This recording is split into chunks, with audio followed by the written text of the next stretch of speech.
looking at the quarterback room for Jackson State, I can truly say one thing, because this quarterback room has been on my mind ever since you've signed the fourth quarterback in Zion McDonald from Louisiana. Guys, y'all have a very good problem, which is you are going to have to decide in camp who takes the QB1 reps. You are going to have to look at these four talented quarterbacks and decide who gives you the best option amongst these four talented individuals to win football games, specifically week 0 versus South Carolina State. Go Bulldogs. So I want to break this down, and I want to talk about what each one of them bring, and maybe if I have a concern with them, I'll bring that down as well. At the end of this video, or whenever you're done watching, let me know down below in the comment section how you feel about this quarterback room. What order would you put these guys in? Do you agree with me? Do you not necessarily agree with me? It's okay if you don't. I want y'all to have different opinions so we can talk about it. But here it is for me. And I kind of struggle after the first string. I kind of struggle. But here it is for me. At first string, I'll go Jason Brown. I'm taking Jason Brown, the transfer from Virginia Tech. Why? I'll tell you why.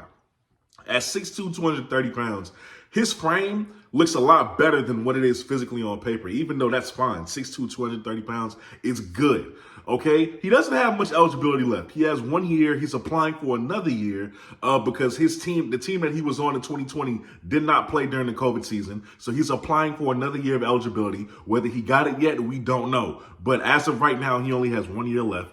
But this man has huge arm talent. I mean, huge arm talent. Nobody else in this quarterback room, maybe PJ Hatter, but nobody else has the sheer throwing power of Jason Brown. Jason Brown's arm talent is so good that I believe that if he stood flat-footed, which is what, they kind of do in a show-off drill in the NFL Combine for big arm quarterbacks, right, or on their pro days, they will stand flat-footed on one end zone, and they will throw flat-footed.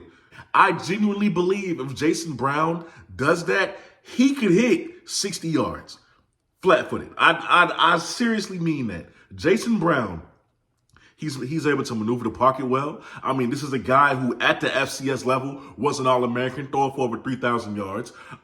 Now, yes, he went to FBS. He went to South Carolina and Virginia Tech.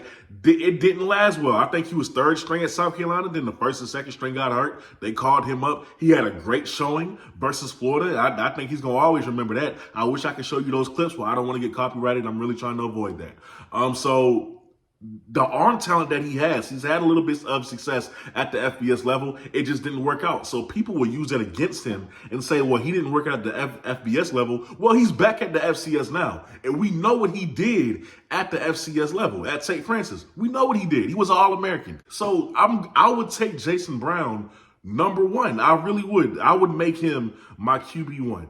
He would thrive in the right system, and I think Maurice Harris could put him in position with this receiving room, and I think he'd do damage. Now, after that, it gets tricky for me. But I will go Phillip Short for now. I will go Phillip Short. Why? 6'1", almost 200 pounds. He has good arm strength as well. It's not Jason Brown's arm strength, but he has good arm strength as well. On top of that, man, he has the best, arguably the best mobility in this room. Next to the next guy we're going to talk about.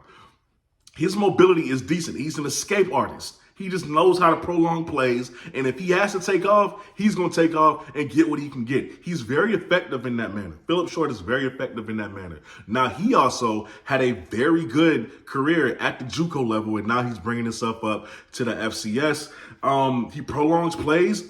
This is the kind of quarterback that Maurice Harris will thrive with, just because we know what Maurice Harris was able to do at Liberty with Malik Willis. Malik Willis was a dog at Liberty. Ended up turning him into a day 2 draft pick. Phillip Short would thrive with Maurice Harris. That's why I'm keeping him this high on the list, but I just genuinely don't know. In third string, I would put PJ Hatter. PJ Hatter, me saying he's third string is strictly off the strength of him being a freshman. I believe that this kid can really come in during camp and probably I think he'll make a case for getting playing time in his freshman year. I think he can, because, man, when you watch his tape and you're in awe of what he can do. 3,000 yards, 66 touchdowns in Texas, in one of the highest divisions in Texas. That ain't easy. I don't care who you are. In any level, it's not easy to put up those kinds of numbers. Man, when this kid takes off, the accelerate, it might not look like he's running fast because he's a long strider, but man, that acceleration is something nasty. It's nasty. Oh, and his arm strength, to me, and this is just my opinion, it is better than Zai, and it is better than Phillip Short. Now, the only person that might not be better at is Jason Brown, the first guy we talked about. But I think he has the second biggest arm in this room as a true freshman and the biggest upside out of all these quarterbacks. PJ Hatter, they call that man the Mad Hatter. You know, they don't call him that for no reason. This guy is somebody that Maurice Harris can take from his freshman year and turn into something amazing, because the big arm with his ability to run the ball, it's great. It's great. I'm a big fan of PJ Hatter, and I would like to know where he's going to fall on that depth chart, but we're going to have to wait and see. But I think if he comes in and he's able to show what he's been doing in high school to the college level, I think he'll move up that depth chart. But Zai McDonald would probably be fourth on my list. And Zai McDonald has had a redshirt year in college. But Zai McDonald, here's what concerns me. As great as an athlete as he is, he's 5'9", he's 185 pounds. I worry that he is not going to be able to withstand the beating that he is going to take from big defensive linemen if he is to get caught. It takes a lot on your body. I mean, we saw what happened to D over there at Alabama State. You know, it can take a toll on your body when you're a 5'9" quarterback and 185 pounds. What I like about him is that when he scrambles out the pocket, first of all, he's very hard to catch, very fast, right? Very great athlete. His scrambles are very Johnny Manziel, Kyler Murray-esque. And I'm not saying that, I'm not comparing him to Kyler Murray because they're both, you know, on the shorter side, but I just genuinely see it in him. His arm is not a problem as well. But again, what concerns me is not only his size, but the fact that when you're looking at some of his throws, it looks like he has to contort his body in a way, like he has to go above and beyond to make the throw, even though he does it, but he has to do it because, number one, you can't see over the line, so you got to roll out a little bit more. A lot of defenders are taller than you, so you're going to have to jump and do whatever you can to make these throws, and it looks like it's just a hassle for him. So we'll see. But like I said, this was just too hard for me outside of Jason Brown.